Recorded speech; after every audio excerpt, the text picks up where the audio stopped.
Welcome back to the WHHI News. Joining me now is Jett. He's the Chief Environmental Officer for the town of Hilton Head Island. Good to see you, and thanks for coming in.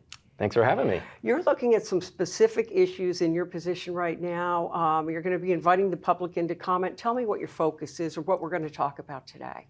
Well, today we're going to be talking about the development of our resiliency plan. Yeah. What resiliency, what does that mean?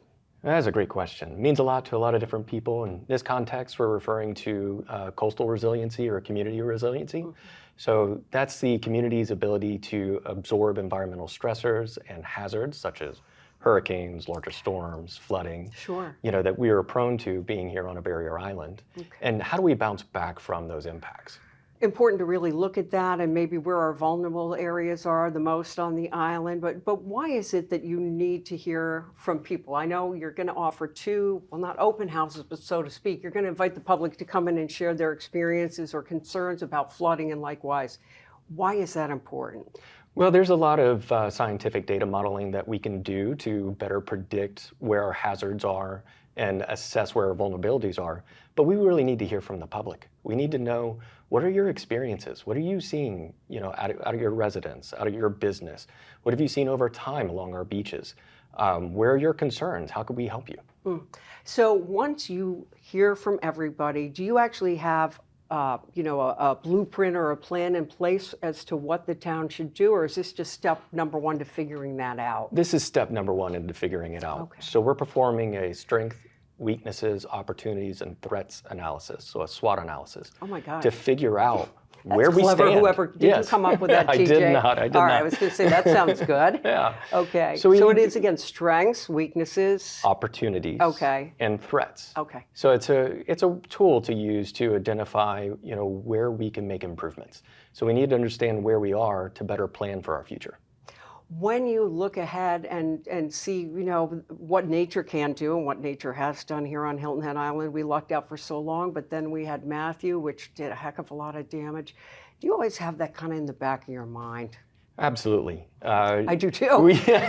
Every storm's a little bit different, mm-hmm. and you learn from those events. And so some of this planning and modeling that we'll do will kind of hopefully better plan. Yeah. Well, you grew up here, right on the island? I did. I mean, you have seen many, many changes, some of them good, some not so good. How important is it? I know you're a naturalist, are you not? Yes. Is that right? Yes, okay, yes. And the environment obviously is important to you.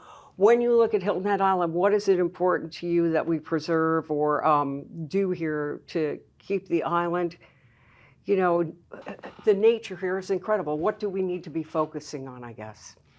Well, we already do a lot of efforts, to protecting the environment here, but the reason everybody moves here or stays here or grows up here is how beautiful this island is. We have a lot of live oaks and our sable palms, which are the iconic, view of the island, but also our beaches. I know. We're living on a barrier island, protects the mainland.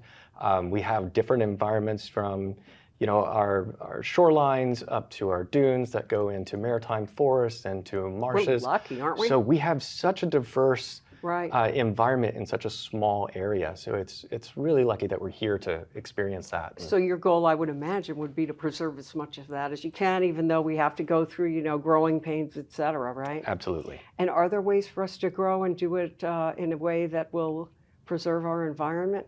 Oh, there are. There definitely are ways to do that. And the town has done a lot of good things in protecting some of the open spaces that we have.